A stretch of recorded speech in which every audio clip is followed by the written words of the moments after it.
some of the work that So I'm going to talk about some of the work that my group has been doing on grid resiliency topics, specifically on how do we conceptualize improving, modeling, quantifying, and improving grid resiliency via risk-driven understanding.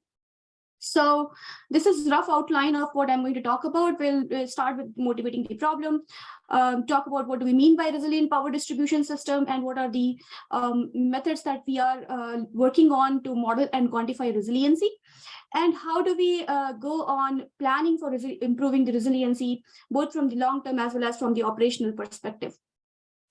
So this slide basically shows and takes US as example here, but basically shows that there has been dramatic increase in extreme weather events or extreme events related outages recently. In fact, in past, if you look at statistics, basically extreme event have caused nearly 70% of 70% or more outages from in the past decade. They are expensive. These are very expensive outages because they lead to damage in the power grid or massive disruption in power supply. In fact, utility customers have experienced up to 1.33 billion outage hours in 2020, which has been up 73% compared to the previous year, 2019. Now, this is a couple of years, outdated information, but basically that shows you the scale of the problem. In fact, the issues, this slide is showing you a map on what are the different types of extreme weather events that are causing this, outages or major cause of the outages. And different regions of US have different factors or different climate factors associated with those outages. A majority of US is really being affected by severe storms or basically due to wind damages or even flood damages. Part of the US is also impacted by wildfires. And there are also challenges with drought that is disrupting some sort of our long-term planning approaches. Winter storms is also of effects at some places. So basically there are different weather related issues that are causing different types of hazards for different regions or different locations, and they are creating challenges to how do we operate this power grid under these sets of conditions. And really, it's not just about big grids or large grids. What really gets affected or impacted is at the distribution level. An early study basically showed that 90% of the disruptions are at the distribution level, which basically delays the recovery of the power supply when extreme weather event related outages happen. Now, these outages could be at the distribution level or at the customer outage level. These outages could be due to damage in distribution components, transformer, utility pole, or overhead distribution lines, which are vulnerable to severe weather, particularly high wind, heavy rain, ice, and snow. But they could also be, a more preemptive measure that is causing kind of outage or disruption to the supply. For example, public safety power shutoffs. These are the proactive mechanisms that utility companies employ in order to avoid or reduce the wildfire risk. So let's say that there is going to be a dry weather condition and wildfire risk is expected. Then utility companies will basically shut off some of the power lines or turn off the supply through some of the power lines which are running through in wooded areas in order to avoid causing a spark or creating the wildfire itself. But what happens is that ends up creating major outages in the customers which are being served downstream. There are, of course, similar other examples, but essentially the customer at the end is getting affected. And one of the questions is, should we think about resiliency from the edge perspective or from the distribution system perspective? So that's really what the focus of my work is. How do we think about, resiliency or how do we meet the changing nature and requirement of the grid as we are moving more towards this decarbonized and distributed future where we have got a lot of resources and at the edge or more at the distribution level, can we leverage those resources more proactively to solve some of these problems that we are seeing? And there are examples to it. So for example, we are seeing very large penetration of distributed energy resources, specifically photovoltaic systems at the distribution level. We're also seeing new types of load, which are essentially storage banks or even new types of other resources such as microgrids or grid efficient buildings. So all these resources are adding all these new changes at the grid level are adding more intelligence, more automation, and more resources at the edge. And when I say edge, it could be anything beyond distribution substation. So the question then becomes that do we use these resources to improve resiliency instead of making bigger and harder transmission system? And that's what this research is focused on. How do we actually build operational flexibility using grid edge resources so that we can actually we can get climate resilient power grids without unnecessarily by really addressing the challenge at the place where the customers are getting affected. So how can grid edge provide resiliency? So what could be possible mechanisms in which we can actually have some solutions embedded that can help build resiliency at the distribution level and manage these kind of extreme weather related outages that happen at the distribution level? So some of the ways that are basically listed in the slide. One way we can think about it is that how do we operate the distribution grid in some non-traditional ways, which means that, traditionally what happens is that there is, of course, a substation and power is flowing from substation to individual consumers. But now, since we have got, a bunch of resources at the edge, imagine this is more like a microgrid controller and it's controlling bunch of resources, a battery storage or a photovoltaic plant or a house with, some demand response capability. Can we isolate these portions of the network as needed during extreme event scenario? So for example, if our network was damaged, somewhere, let's say our main substation gets damaged, or we have to cut off the power supply from the transmission side, then in that case, the entire customer or entire feeder observes an outage. In that situation, we can still probably form these islands and locally supply these power as and when needed, to kind of serve some of the critical loads or non-critical loads that come within that region of operation, and still make reduce the outages in the system. So that's just one example. Other examples could be, we are actually running into a situation where bulk grid is strained because of several reasons. Then can these distributed energy resources can help restore, provide some sort of bulk grid services from the distribution level. And that can again help stabilize the system when, let's say, a stress situation happen and really your bulk grid is at risk. Similarly, let's say outage has already happened and now you're trying to restore the system. Can we use these edge resources to create networks in a manner that you do actually a bottom-up restoration instead of waiting for top-down restoration to happen, so that as you go on and perform repairs, you can restore the part of the network as you work through it, right? So you don't wait for substation to come online, you don't wait for bulk transmission to come on, main line to come online, but you start building the network bottom up as you're repairing the system. So all these concepts are there. The question is, how do we enable this kind of non-traditional ways of operating the grid possible? And really what we ask here is that what do we need to make it happen? So the first thing that we really need is we need to identify where do we need to have resources to make it possible. Now, if we don't have any types of resources, as this picture is showing for a distribution feeder, then really none of this can happen, or you cannot work with any of these. Now, you can upgrade the grid as much as you want to, but any kind of upgrade is very expensive. And we know that one of the main functions of power delivery system is to be able to transfer, to be able to supply electricity at in a most economical way and in a reliable fashion, right? So when we think about creating some of these resiliency solution at the edge, the obvious question is, how do we upgrade our distribution system in a way that we are optimally allocating these resources to figure out where do we place, how do we prioritize, where to place DGs, how do we prioritize which lines or which poles we should harden. Hardening, you can imagine that if you have overhead lines, they're more susceptible to wind damage. But if you have underground lines in a place where, wind related threats are a major challenge, then if you underground them, you have hardened that particular line. Now that is expensive. So you have to figure out which hardening, what makes more sense.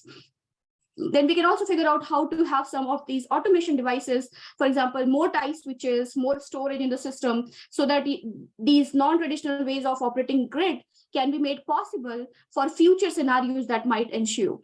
And The point is that, these are all, we don't know what kind of scenario will happen. We don't know if in future an outage or damage happens, which of the part of the feeders will really get affected. So the question is, it's some sort of probabilistic analysis, in a sense that you're trying to find out the best option in some sense of optimality criteria to be able to make this decision, so that you can justify the value of your investment um, based on the improvements that you expect on in an average sense when those extreme events actually happen. Similarly, that was long-term planning, where you need to have resources first to make it happen. The second part is that once those resources are there, how to utilize those resources to make these new ways of new operational scenarios possible in the aftermath of an event. So, for example, how do we plan for some sort of rolling and rotating outages, proactively islanding these part of the network, planning for mobile energy resources to dispatch them in a way in strategic locations that if the outage, once the event has passed, you can restore part of the network, or your most critical assets do not get affected due to that event. Then you also need to think about how to capture the time varying impact of the event, because typically these events do end up affecting larger areas. Although the damage is at distribution, there are a bunch of distribution utilities might have to come together to come up with an emergency plan. So the question is, how do we figure out how the time varying, how this event is moving, and what is the impact that we can capture in a time varying sense and respond in a time varying sense, so that we are operating in most optimal manner. Because again, our goal here is to improve resiliency, which means that our goal here is to reduce the outage hours specifically for critical or prioritized loads. So if the event really happens in those situations, you should be able to respond optimally, in the sense that you can save whatever is possible to save in that particular scenario. And that depends upon what you have planned for, and that depends upon how well you are operating post-event. Now, as I said, these solutions that we're talking about need to justify the cost, and because we are talking about rare event scenario, or at least low probability event scenario, there is of course high impact associated with them, but they are still low probability event scenario. So we need to figure out what is it that we can think of a metric that help us evaluate the cost benefit trade-off properly. And that's why we talk here about risk, and we talk about risk metrics that we will use to say something about how these impact end up affecting the grid, and how do we measure their impact in some quantifiable manner. So this slide talks about basically how to enable what we just talked before, how to make it possible. And really it talks, this slide is just summarizing that we need to work on, we have worked basically on a framework for planning distribution system for resiliency, and our 3 arms have been basically looking into non-traditional ways of operating grid, which how to make it possible, which means that we need to go to long-term planning and operational planning with specific attention to high impact, low probability event. So our solutions are kind of optimized in the sense of risk imposed by high impact, low probability event, so that we can justify or at least evaluate the cost benefit trade-off. And finally, one of the major arms of this discussion is also about modeling and computational challenges. This is because whenever you get to any kind of setup where you're looking into probabilistic events, which are very rare, you run into challenges of how to manage the computational aspect of the problem when you're trying to solve this optimization problem. We'll talk more about that.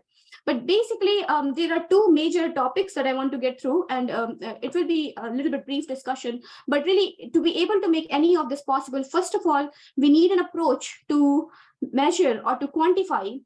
First of all, to model and quantify the risk imposed by these high impact, low probability events. So that's what I'm going to briefly discuss. What is that framework? How are we evaluating these risks, right? Because we don't have a lot of data in terms of these events do not happen all the time. So really the question is, how do we set up a framework that can help us evaluate the risk of these events? And then the second question is that once we know the risk imposed by the events as of now, how do we figure out possible planning solution and evaluate the trade-offs of different planning solutions to make it possible for us to come up with a solution that a multiple solution that talks about the cost and risk trade-off of those particular solutions. So let's start with what is the overall approach. As I said, the first thing we should be able to do is to be able to model the risk imposed by extreme weather event. And here we're talking from the planning perspective, which means that we are talking about the long-term risk, which incorporates in the sense of, on an average, this area, how it gets affected by, how it is expected to get affected by high impact, low probability events, and how we can quantify it. So we start with basically event modeling. So this event here, we are talking about wind related damages. So the thing that we are going to focus on are primarily hurricanes or any kind of extreme wind related storms that pass through and they disrupt the damage the overhead distribution systems. So this one is saying, telling you, we start with an event modeling, and this PDF is showing you a simple approach of, simplistic approach of modeling an event or wind-related event, which shows that the probability of observing any wind speed in this particular region is given by this number, and it is dictated by this probability distribution. Now, this kind of information we can get from meteorological sensor, which basically measure what kind of wind speed or wind profile this region has been seeing, and this is like averaged out mapping of that particular data. Then this event, once we know what kind of wind this particular area sees, we want to map it to how that impact the infrastructure system.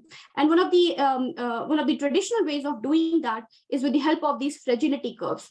So what does these fragility curves say is that for a given wind speed, what is the probability that a given component will get damaged? So for example, for small wind speed, you can see that the probability of getting damaged is very little. And that is just like chance probability of outages of damage in these particular devices. But as your wind speed start to increase, your poles or your lines have increased probability of getting damaged. And that's what this component level fragility curve is able to map. Now, the question is, how do we get that? So this component fragility curve that you're seeing here is a notional curve. However, there are data-driven methods to obtain or to map this fragility curve based on the asset and the outage data that utilities have for the past storm type. So you can collect that data, you can actually do a regression on that and map some sort of this kind of fragility curve model to that particular data and tailor it for how this particular system has been responding for wind speed event in this particular area. So that gives you a mapping on event to component level damage.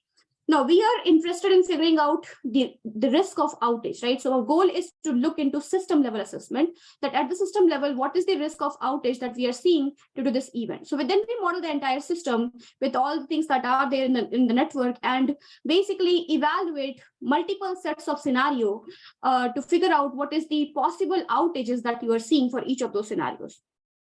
And by doing that Monte Carlo simulation or some sort of multiple runs of these probabilistic runs of these simulations, we obtain a function that is shown here in the right, which shows the probabilistic loss function. That's just saying that your probability density function for observing an outage varies like this, and this particular function has essentially some tail probability of highest impact outages. So what you're seeing here in the x-axis is how much outage you get, like how big is the outage, and y-axis is the probability of observing that outage. So this area is low probability and low outage area. This area is somewhat average probability of getting that outage in sense of average outage size as well.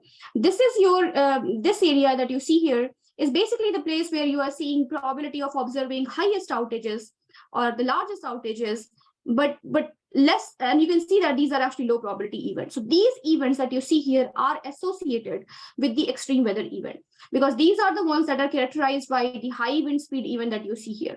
So we get a mapping of some sort on how our outages map as a function of our event probability, and we try to associate some risk metric to specifically measure what is the risk of this particular distribution system to observe an outage, what size of outage it is going to observe, on average, what will be the size of outage when we have this area impacted by extreme wind event or high wind speed event. And we basically associate two metrics, and we'll talk about it. This is value at risk, and then the average function here that you see is conditional value at risk. And those are the measures of risk in this particular case. We measure it through the simulation parameter. And now if we, let's say, have some remedial scheme, for example, we have, let's say, harden the substation, right? Substation line is hardened. In that case, it becomes more difficult to damage the substation. So in that case, your plot or probability distribution function might shift to the left. and your area that you see under the curve might actually reduce. And that's how you are seeing that the risk of outage has gone lesser than what it was before. And that's our goal. That's our objective function that we want to optimize. So with that, introduction, let's talk about what are some of the main concerns here. So the question we ask is how to economically add the operational flexibility to the grid to improve their response during extreme weather event. For a simple distribution system circuit that you see here, this question could be as simple as where do I place my DGs that can form intentional island, what lines I should harden, where should I place my new switches so that I can provide alternate path for restoration, right? That's the question we are asking. And it needs to be evaluated from the perspective that how effective that mechanism is in terms of reducing that risk of outage due to high impact, low probability event. So that involves basically these sets of action. One is, of course, we need to get the weather grid impact model, which means that how is a weather front is affecting the grid. And that's what we briefly discussed before. We'll talk a little bit more about that. And the second thing we need to be able to do is risk quantification, that how do we quantify the risk of the tail probability? We briefly talk about it, we can talk more. But then eventually we need to get a framework where we can evaluate different planning trade-offs and what are the value and cost associated with them. So with that, let's talk about the weather grid impact model. And this is the basic model that we just talked about. You have a event probability, you have a component fragility curve distribution model. Use that to basically develop the system level impact and find out this probabilistic outage function that is used to figure out the risk of outages due to highest impact, low probability events. Now, let's talk a little bit about the risk metrics. So as I said, we use two risk metrics here. One is value at risk and another is conditional value at risk. And our goal was, the reason we chose these is we wanted to really get a metric that can quantify the outages due to high impact, low probability event. So what value at risk does, it basically tells you what is the maximum loss expected over a time period for a specified degree of confidence. So let's say that you take a confidence interval of 5%, sorry, 95%, which means that you are assuming that the 5% event, the highest impact 5% event are the ones that are of concern for you in terms of extreme weather event. So then the VAR tries to find out what is the maximum loss that is expected when you have that confidence interval. So here, if you see, if I have chosen, let's say some alpha, this is the value of VAR. This particular value is of VAR. And then conditional value at risk basically tells you what is the expected loss beyond this VAR point. So it basically, averages out essentially or integrates essentially all the losses beyond this point and tells you what is the overall loss on the tail probability loss for this particular function, right? For this particular scenario, for this particular system. And this conditional value at risk helps us measure that what is the expected system loss that you're going to see for the highest impact low probability event where you are defining HILP by defining the parameter alpha.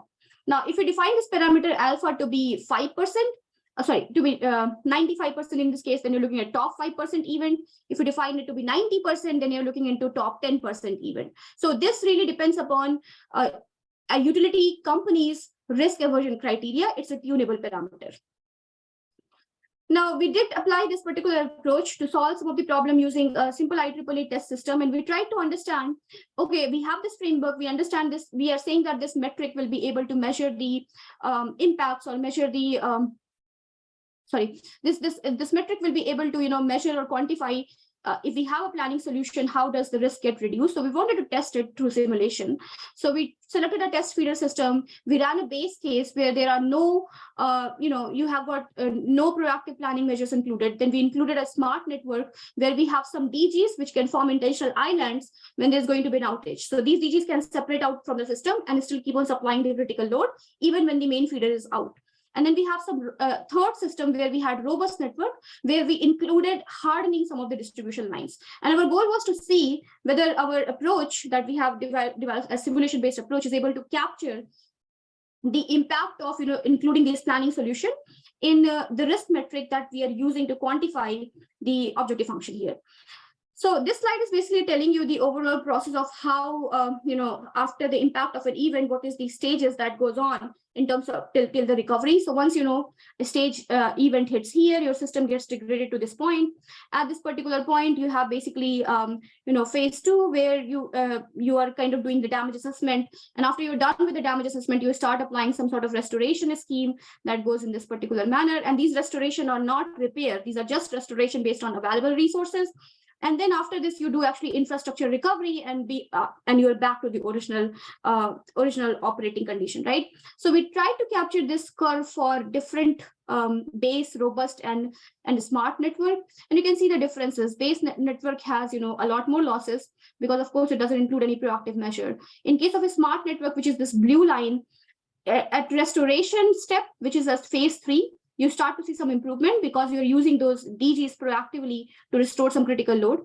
For robust network, which is this green line, you actually see impact in terms of the initial losses because some of your lines are hardened. They do not get impacted by the extreme weather event, and you observe even lesser losses here. And we translate this understanding to the CVAR metric as well. So you can see that for base network, that metric turns out to be 64.31 megawatt hour. And for the smart network, it has reduced to some value. And for robust network, it has reduced further. So this is a test that this metric work, and we can use it for evaluation of planning measures. And we'll talk about approach to do the risk averse optimization. But before we get there, let's briefly also talk about the simulation-based framework. So when we started to think about, okay, we need a framework that can help us measure the impact of these weather scenarios on grid. And here we are focused on just storm weather scenarios because every weather scenario is different. So then we start to think about that probably there is more to it than just having a probability density function to map the event. And we start to think a little bit more about it. How do we model the time varying impact of an event on the grid? So in this case, what you're seeing is basically a Texas or a feeder that is in this particular slide. And it's showing you a hurricane that is moving. It has some landfall location and it's moving inwards, right? So I think we are, reestablishing the simulation. So now it starts to move inside. And as it's moving inside, you can see that the intensity of the hurricane and the size of the hurricane also starts to reduce appropriately, right? So we wanted to capture this through some modeling approach so that we can appropriately evaluate the impact of these events. And we developed some sort of hurricane model to be able to do that. This is a physics-based model that models, impact, or how these, how can we model this, the movement and time varying impact, or not impact, time varying phenomena itself, and impact will come later. And once we can model it, we basically try to map it to the transmission grid or bulk grid in this particular case. And we also wanted to figure out, as this event is moving inward, how is the outages are observed in the entire bulk grid level. And we ran this simulation using synthetic feeder. And this is the overall model. So, when you're doing this analysis, you still has to be probabilistic in the sense because you do not, and the hurricane path is probabilistic. It can change based on if you're doing a proactive planning, then or proactive assessment, then directions could change, the speed could change, there could be a bunch of variation. So this step is basically initializing, instantiating in a hurricane model and creating a bunch of hurricanes based on varying or adding some randomness to projected parameters. That particular input goes inside, creating the outages at the system level. That's basically your fragility curve. And you start to, then map it to evaluate the impact at the grid level, where you are really running the power flow in some sense, or figuring out which lines are damaged and what sources can still supply. So what you're seeing here in this screen, which will populate briefly, is how, as the time changes and the event move inside, the probability of failure of these lines, which are actually getting affected, changes. And that's how we are able to capture the time varying impact, which is expressed here in terms of probability of failure, number of hours as you're tracking the hurricane it moves inside, and which of the lines you are tracking and how their probability of failure changes. And the final plot that you see here basically shows you the outage probabilities for this particular event as hurricane made a landfall and then started to move inwards. So we are able to understand through this kind of simulation approach that how does this weather event, which is going to impact or going to hit the system, what is the expected outages we are going to see, let's say 10 hours down the line, 12 hours down the line, or 14 hours down the line. If we know that, then we can proactively plan our resources to reduce those impacts. That's the goal of this study. We did a lot more work here because, when you think about hurricanes, it's not just about wind; it's also about a lot of flood damages or the surge that you get on the land. And one of the things that we wanted to work here is to figure out how do we model the impact of these hurricanes on how much flooding is going to be on land, and what is the impact of that flooding on specifically substation outages. Because if your substation gets flooded, there's going to be some sort of fragility map that you have to map it and maybe shut down some of those substations for safety purposes. So we wanted to map it and figure out which of the substations are the most vulnerable to flooding damages, and then can we incorporate that in our estimation of what the outages are going to be, so that we can proactively plan and maybe also look into approximating those expected outages better. I'm going to skip through it, but I can come back and talk more about it if you have any questions.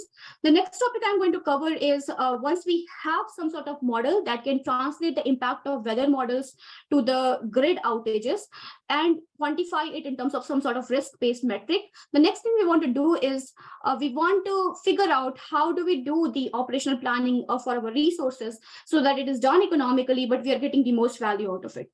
And that's what I'm going to talk next. So the question is again same. Where do we place these automated solutions, which include, distributed generators or line switches or, line hardened in the system, so that we can improve the response of the system when impacted by extreme weather event, and in this particular case, impacted by extreme wind-related hazards. So what I'm going to talk now is basically a framework that helps us model this problem and help us ask these questions: that what is the planning trade-off of having 4 DGs versus 6 DGs versus 9 DGs? What is the planning trade-off of having, hardening 1 line versus 3 line versus 5 line, right? So we wanted to, come up with a mathematical framework that can represent these questions that we have. We want to ask, and then help us evaluate those questions through, some sort of optimization criteria. So here it is a risk-averse framework. It could be defined better as a risk-based framework because we are actually varying a parameter that can make our policies or our planning solutions to be more risk-averse or less risk-averse, depending upon what utility companies want. This is long-term planning solution, which means that you are allocating these resources for long-term, which will be used in operational planning scenario. Of course, operational planning need to be incorporated with the long-term planning to make any of this work. So the standard way of actually working with this problem, what you're really trying to do is you're trying to make a decision under uncertainty. And here the uncertainty is coming from, of course, the scenarios, because you do not know what gets damaged. You do not know what is the speed of the event. You do not know, there is nothing certain about these events, right? But neither in terms of what those events look like, nor in terms of how those events are going to affect your system. So it's a stochastic optimization problem where what you really want to do is you want to figure out your first, and it's a 2-stage problem, the way we are formulating it. And I'll talk about why 2-stage. The first stage basically is about pre-event, where our goal is to figure out how to optimize for the things that we wanted to optimize in long run, right?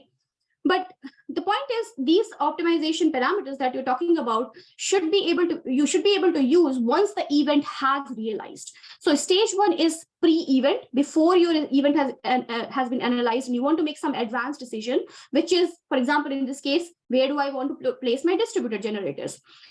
Then you want to make sure that the decision that you make in stage 1, which is plan ahead, are optimal with some sense of optimality or some criteria for optimality for stage 2, which happens after the event has been realized. And these events could be variable, right? So after the event has been realized, you want to make sure that your stage 1 decisions were optimal for it.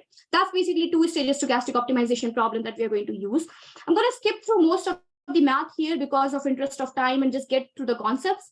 And maybe we can chat later if you have any questions about the mathematical framework here.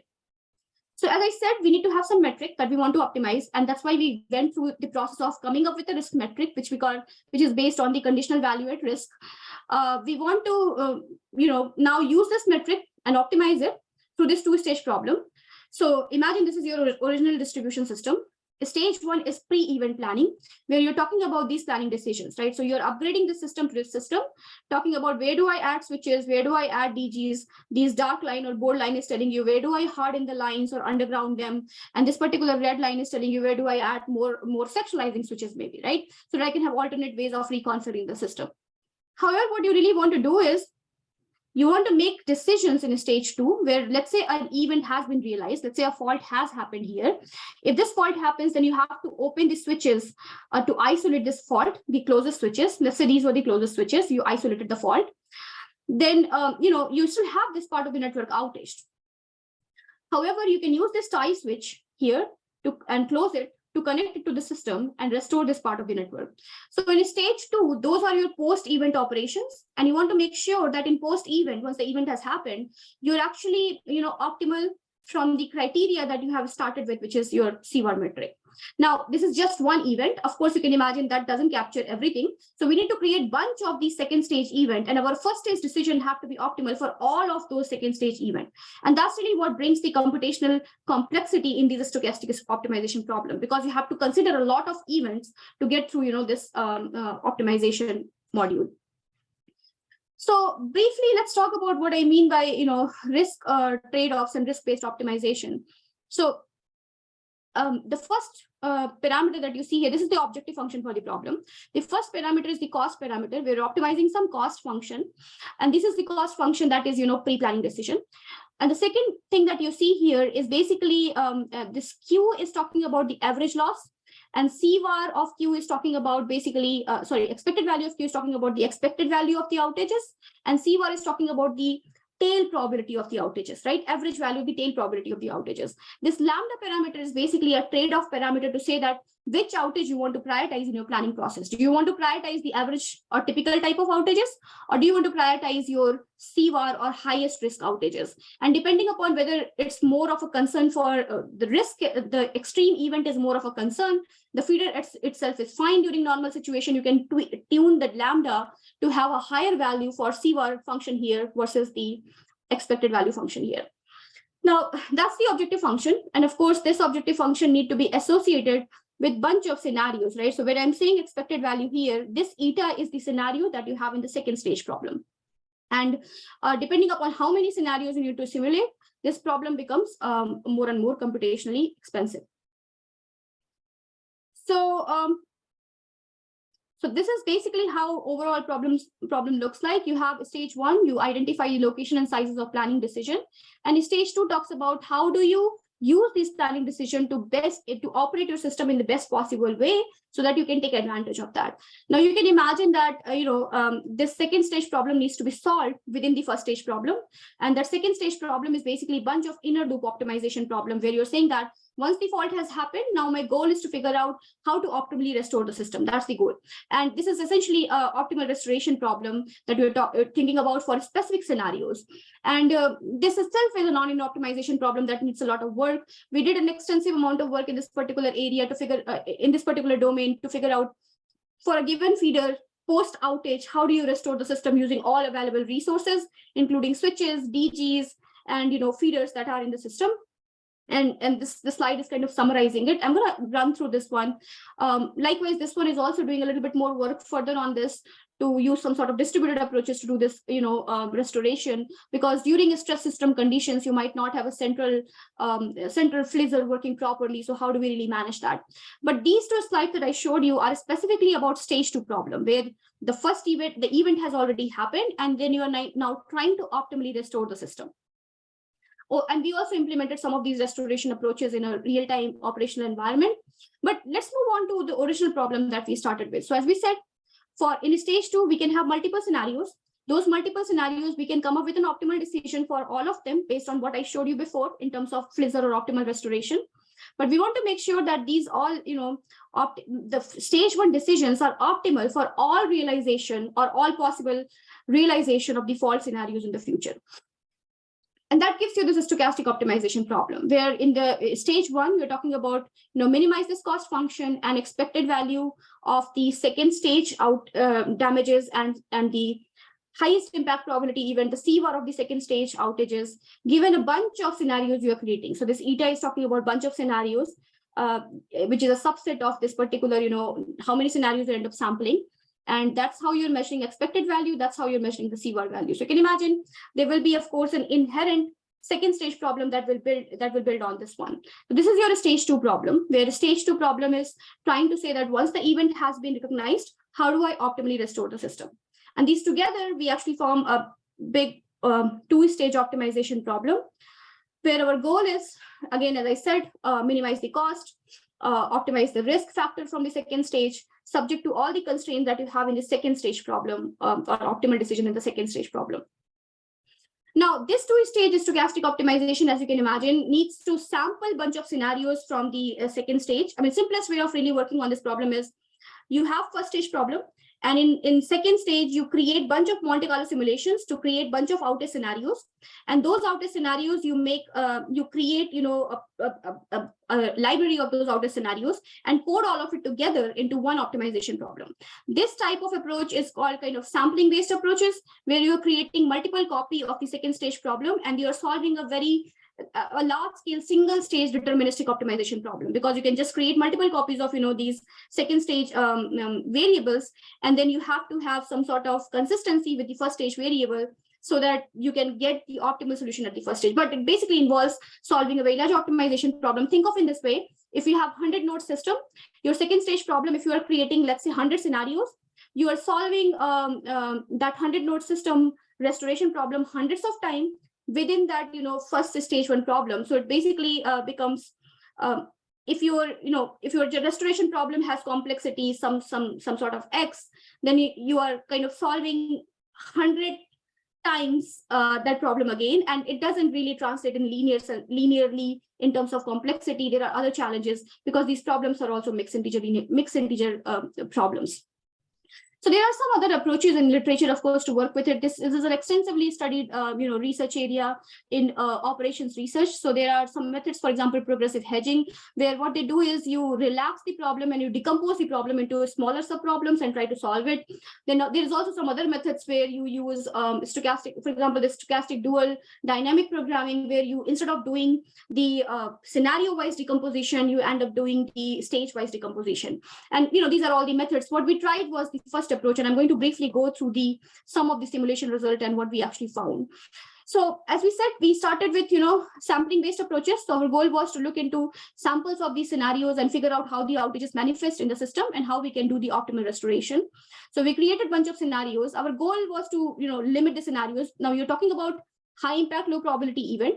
So you should be able to capture them carefully, because if you do uniform type of sampling, it's quite possible that you'll miss out these, tail probability events. So what we did instead was sampled along the wind speed profile. So we said that, okay, let's discretize the wind speed and try to get a specific number of scenarios for each of those wind speeds.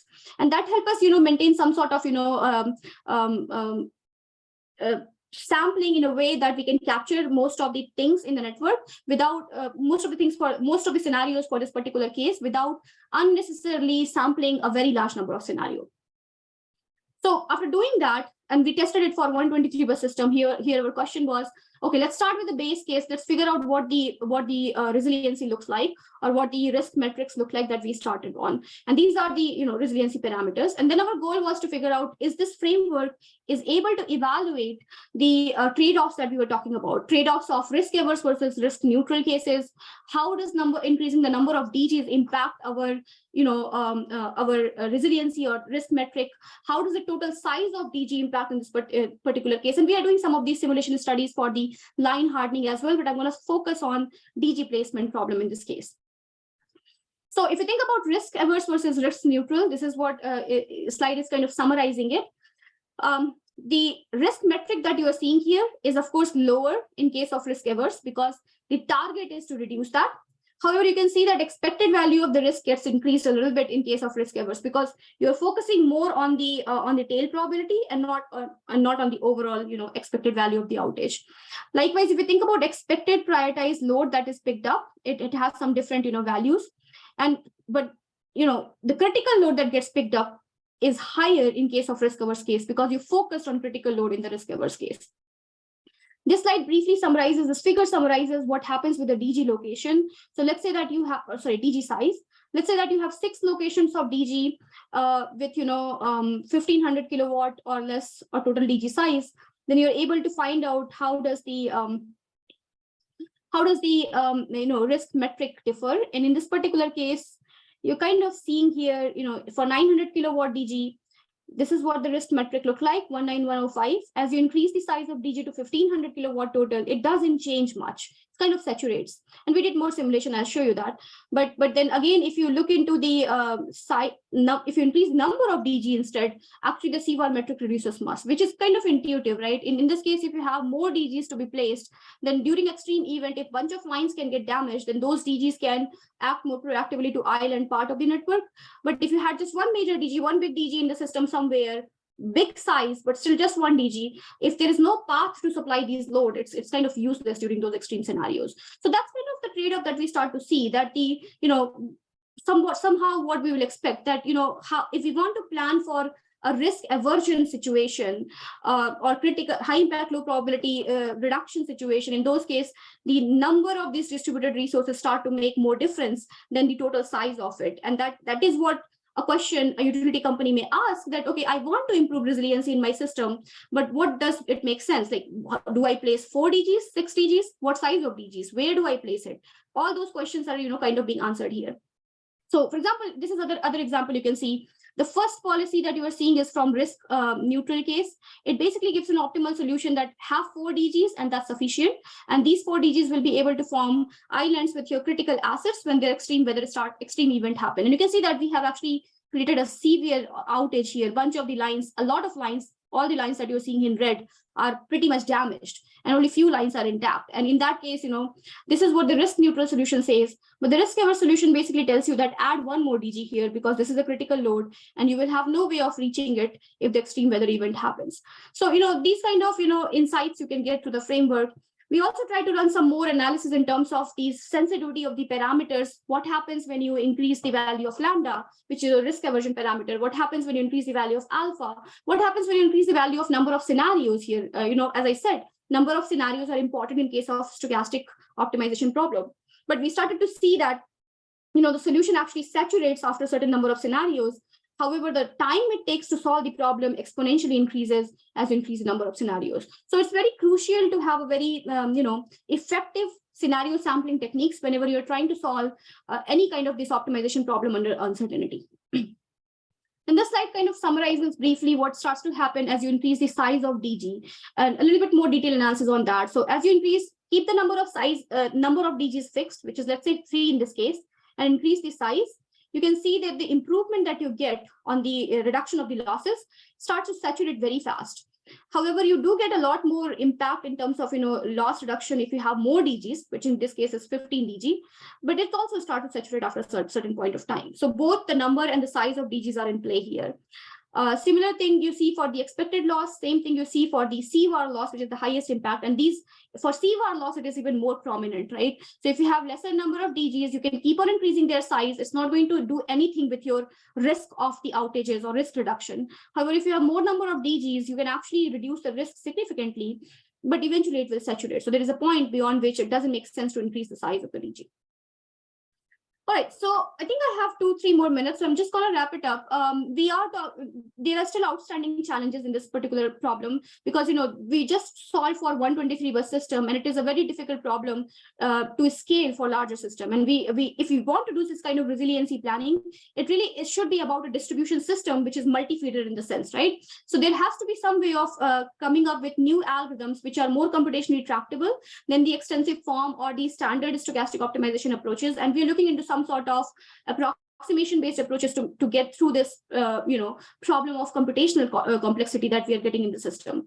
We're also collaborating with utility companies to get some data to really understand how does this real system, response, and to be able to use some of the data-driven models for these, weather to grid impact mapping, and to be able to even develop those models, right? Because those models right now are notional in our setup, but really for this, any of this to be useful for any utility company, they need to be driven by the information that utility company is actually seeing. So one of the crucial part of any of this, extreme event analysis becomes, how do you use that data to get the enough information that your framework needs to provide you the solutions that you want. So that's the second part of our work that we are very focused on. And third part is, of course, on climate models. How do we come up with some, weather grid impact model which are less bulky, not very, very heavy in the sense of weather models, but are still able to translate how those weather scenarios are, impacting our power grid, or what is it doing really in the power grid system. So finally, I would like to end with this key takeaways. What's happening in the power grid is, I talked about one specific problem, which is on the resiliency problem, but a lot is changing at the power grid level. There are changing nature and requirements of the grid from the edge. There is, of course, a scalability at transmission distribution system, because they are becoming more and more interactive. A lot of things are, the distribution as it becomes controllable. Transmission, if it has no visibility of the distribution, it becomes harder to manage the transmission operation. We are really living into a setup where we have the system of system complexity coming up within our, power grid. So one of the crucial challenges with this growing complexity of the system is, how do we come up with scalable approaches to simulate these scenarios and to optimize, or to develop algorithms that can help us operate the system of system complex grid in a manner that is consistent with how things have been done before, but are able to leverage the new things and where we are going in future. So finally, I would like to acknowledge my students who primarily did all the hard work in this particular slides. My student Abodh helped me prepare these slides, so I wanted to acknowledge their efforts and their work, and all the nice things that they do, and all the hard work that they put together. I also want to acknowledge the funding agency support. This project is funded through National Science Foundation, and some cross-cutting teams are also funded through Pacific Northwest National Lab and Department of Energy, Schweitzer Engineering Laboratory, and also Alfred Sloan Foundation grant. So a lot of other work is also done in this particular, I just presented one part of it. I'll be happy to chat more if you have any questions. And then these are some of our list of publications. These are some other references which we found to be useful. And with that, I will end my presentation for today. Thank you so much for listening, and I'm open for questions.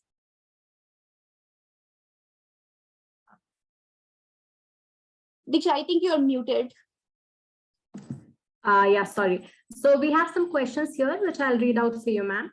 So we have a question from Mr. Atul Soni. How to define a robust distribution network when DGs are placed, as the DGs have variable injections?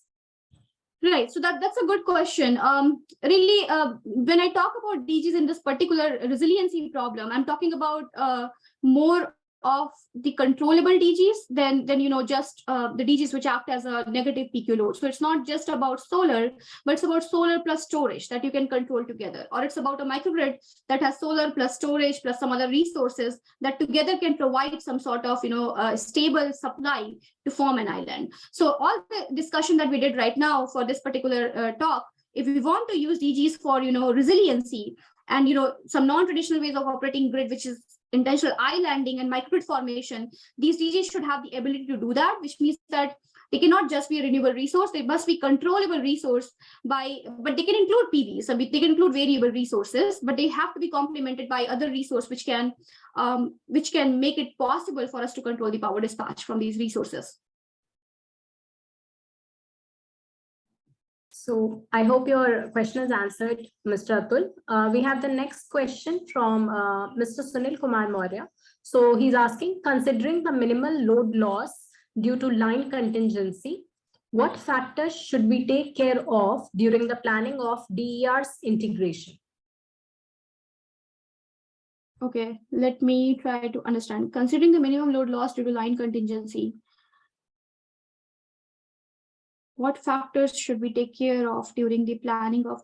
So when we are planning DERs in this particular case, our goal is to look into, see, the distribution systems are not like transmission networks. So they have one, couple of substations which are kind of doing the radial power supply to these customers, and you have pretty much, one or two or three paths that are connected to as a customer, you have only limited paths that are coming to you.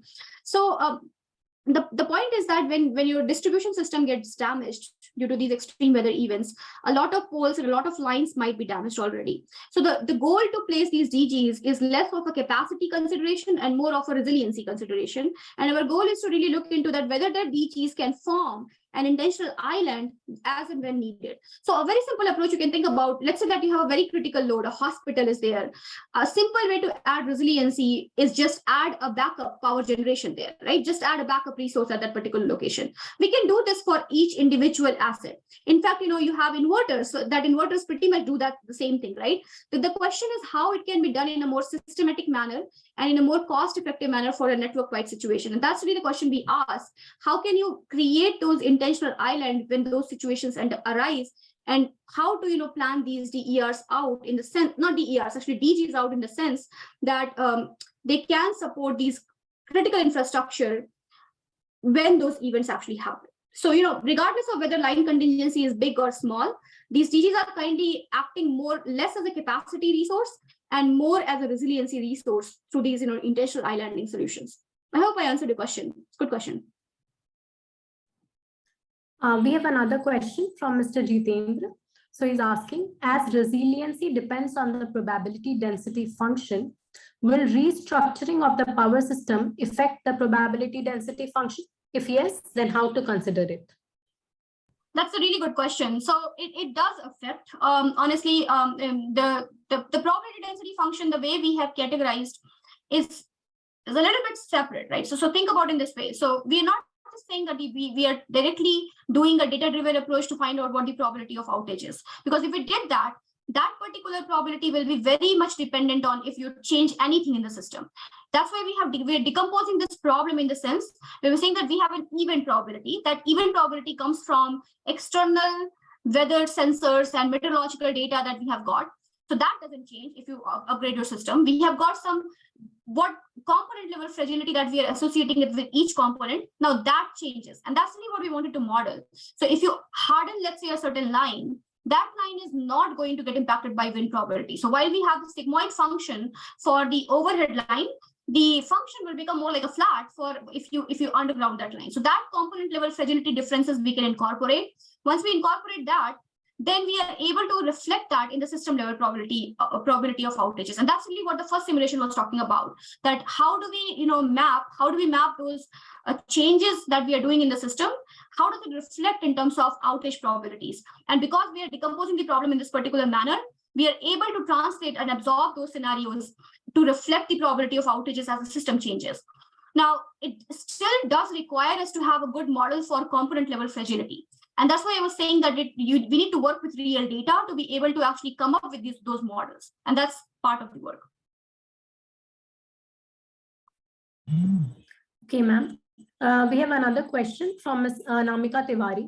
So she's asking, if for any fault, islands are formed within the network, then how is communication ensured between different islands and how to model them in an optimization problem?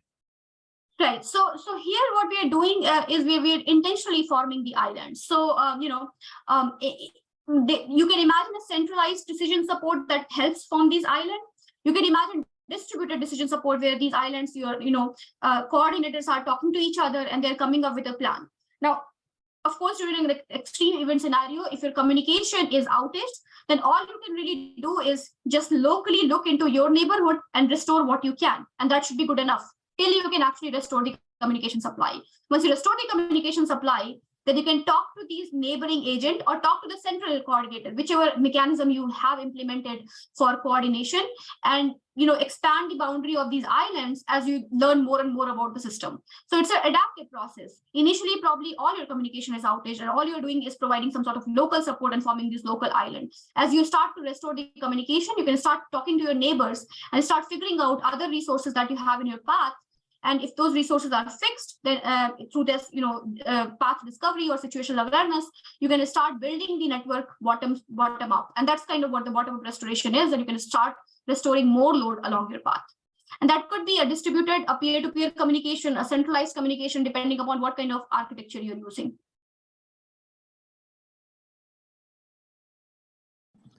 Okay, ma'am. We have one last question from Mr. Piyush Sharma. So he's asking, may I ask you about the solvers used for solving such problems and the challenges faced therein? Right. So for this particular, problem, we used a Python wrapper that solves the stochastic optimization problem. And I know what the library is. Let me tell you. It's a PySP package. It's in PyMO. So PyMO is basically a modeling language where you can model these, problems, optimization problems using Python. And PySP is a stochastic optimization package that Sandia National Lab here has developed. And what it helps you do is that you can formulate your problem in PyMO, and you can write the optimization problem in PySP and use extensive form to solve it. And they also support progressive hedging, which is the other algorithm I was talking about. So you can use that to solve as well. But so those are the things that we used in this particular case. And there were many challenges, honestly. Learning about the software package, it was a difficult process. But at the same time, one of the major challenges with any stochastic optimization solver, as we imagine with any nonlinear solvers, is basically computational tractability, and it's really difficult and takes a lot of time to really run it. We have been exploring how we can run some of these simulation in high performance computing or in parallel so that we can get to larger system. But really, I think the solution lies more in terms of generating some models which are not full-fledged stochastic optimization problems, but more of an aggregation or approximation models that we can code on our own and get some understanding about the trade-offs from those models. But yeah, those are the software packages we have used. If you have, you can shoot me an email and I can send you the paper that we have in this case that's still under review and that talks about the model, the computational framework. Thank you so much for answering all our questions, ma'am. We thank you, ma'am, for explaining us about risk-driven infrastructure planning and automated restoration in such a brilliant yet lucid way. You managed to cover the topic so nicely with such a detailed presentation and an amazing content within such a stipulated amount of time. We are amazed at it, actually. And you have surely inspired the audience to work in this brimming new field of sustainability and reliability of power system. I really hope that we get more opportunities to collaborate with you in future, and we get a chance of having you with us here in campus for future IEEE SBC events. Thank you so much, ma'am. As a token of our appreciation for being a resource person at PERA 2022, please accept this token of appreciation from us, ma'am. Thank you, Diksha. Thank you so much for hosting me, for introducing, and for your kind words. It is always fun to interact with students, and I look forward to visiting you all and meeting in person. Thank you, everyone. Thank you, ma'am. Thank you. With this, we have come to an end of the morning session of day 4 of PERA. And for the evening session, from 6 to 7 today evening, we have an expert talk from Mr. Sahil Garg. It is an industrial talk on the topic TPDDL GHG emission control through prudent asset management. So we hope to have all of you there for the evening session. Thank you so much, everyone. Thank you, ma'am. Thank you, everyone. Have a great day. Bye.